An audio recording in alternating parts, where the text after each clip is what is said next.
Assalamualaikum warahmatullahi wabarakatuh. Perkenalkan, saya Nova Silvianti, NIM 2306101019. Di sini saya akan mempresentasikan mengenai land reform di Indonesia. Pengertian land reform. Perkataan land reform berasal dari kata land yang artinya tanah dan reform yang artinya perubahan, perombakan atau penataan kembali. Jadi land reform berarti mengubah kembali struktur hukum pertanahan lama dan membangun struktur pertanahan baru. Selanjutnya pengertian land reform di Indonesia. Pertama, land reform dari arti luas yang dikenal dengan istilah agrarian reform atau panca program, terdiri dari yang pertama pembaharuan hukum agraria, yang kedua penghapusan hak-hak asing dan konsepsi kolonial atas tanah, yang ketiga mengakhiri perhisapan feodal secara berangsur-angsur. Selanjutnya yang ketiga perombakan mengenai pemilikan dan penguasaan tanah serta hubungan-hubungan hukum penguasaan tanah yang bersangkutan. Yang ketiga perencanaan, persediaan, peruntukan dan penggunaan bumi, air dan kekayaan yang terkandung di dalamnya serta penggunaannya secara berencana sesuai dengan daya dan kesanggupan serta kemampuannya. Yang kedua, land reform dalam arti sempit menyangkut perombakan mengenai pemilikan dan penguasaan tanah serta hubungan-hubungan hukum yang bersangkutan dengan penguasaan tanah.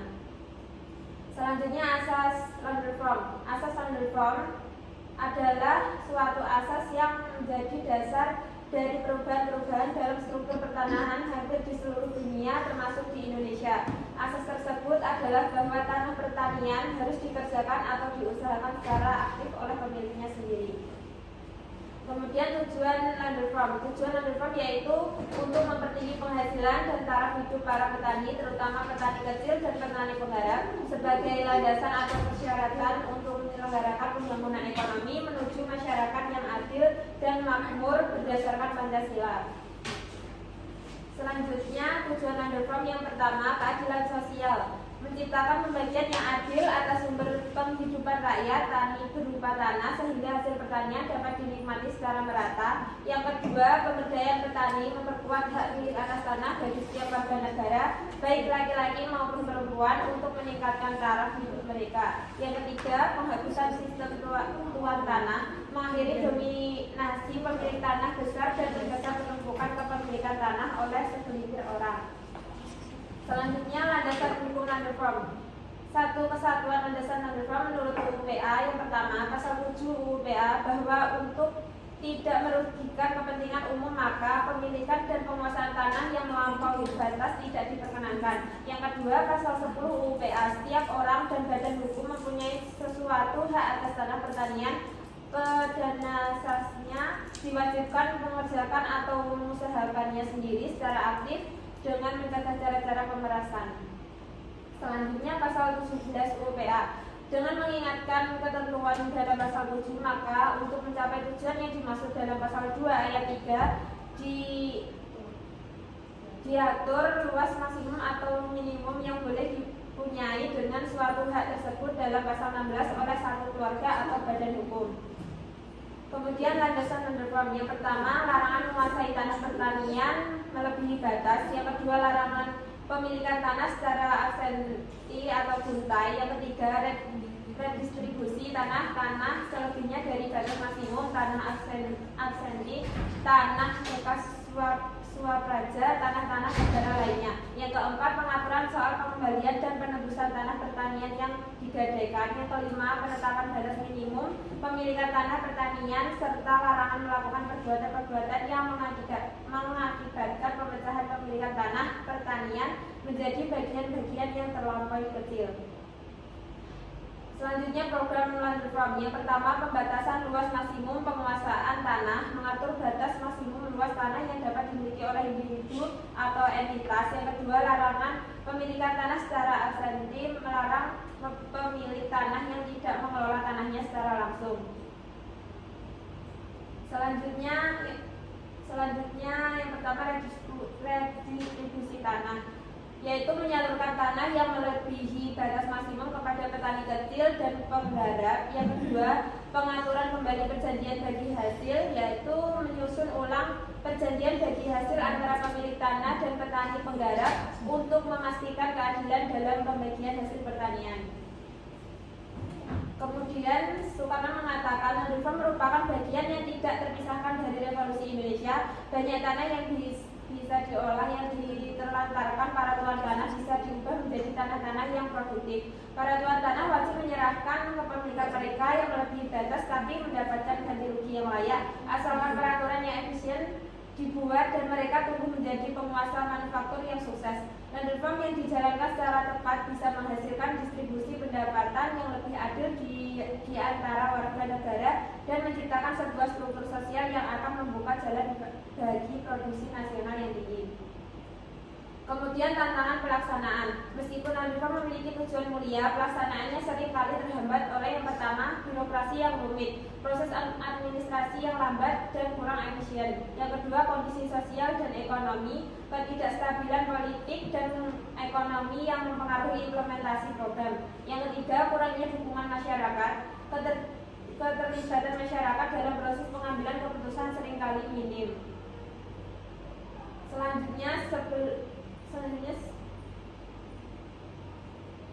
Selanjutnya contoh kasus. Perjuangan 21 tahun petani Ungaran dapatkan hak tanah berakhir bahagia.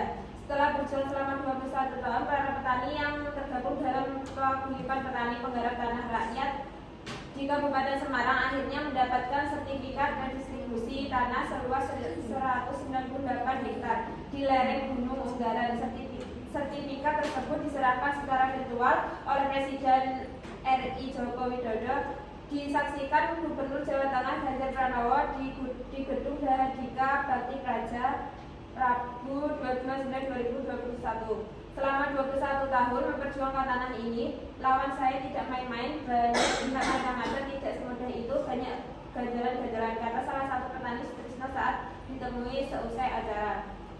Selanjutnya, sebelumnya Sutrisno juga sempat menceritakan kepada Gubernur Ganjar Pranowo terkait sejarah tanah tersebut. Bahkan ia menceritakan sangat menuntut sejak kependudukan Belanda dan Jepang di Indonesia. Masa setelah proklamasi kemerdekaan Republik Indonesia tahun 1955 diterbitkan surat letter D untuk bayar pajak. Lalu sekitar tahun 1965 para petani dikumpulkan dan dilarang menginjakkan kaki di tanah itu karena di tempat itu akan dibuat latihan tanam sampai tahun 1969. Tahun-tahun tanah itu diakui oleh PT Sinar Kartasura Ungkar Sutrisno. Tahun tanah itu diakui. Selanjutnya sejak 2000 P3TK memperjuangkan agar tanah tersebut diredistribusi. Perjuangan panjang itu akhirnya berhasil setelah ada program redistribusi tanah objek agraria. Setelah mendapatkan ini, sertifikat akan disimpan dengan catatan nanti atau surat edaran kepada para petani. Jangan sekali-kali tanah ini dijual. Ukamnya Gubernur Jawa Tengah Ganjar Pranowo mengatakan para petani di Kabupaten Semarang itu sudah puluhan tahun tidak mendapatkan haknya. Setelah ada redistribusi tanah objek agraria akhirnya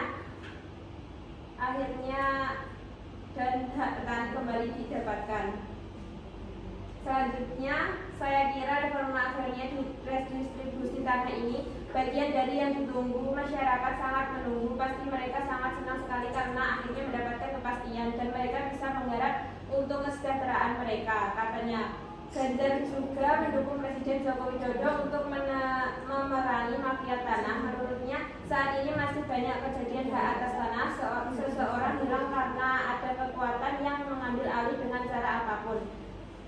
Sekali lagi, apapun caranya, apakah itu tekanan administrasi, ada tidak jarang juga mempengaruhi kawan dari BPN. Banyak sekali caranya, komitmen itu bagus, bahkan Presiden tadi jelas menyampaikan polisi tindak langsung atau mafia tanah. Komitmen untuk memberantas mafia tanah itu lanjutannya membuat masyarakat tenang.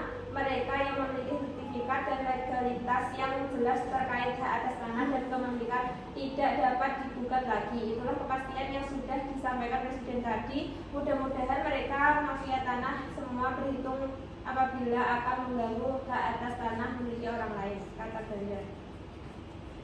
Terima kasih presentasi dari saya. Sekian, Assalamualaikum warahmatullahi wabarakatuh.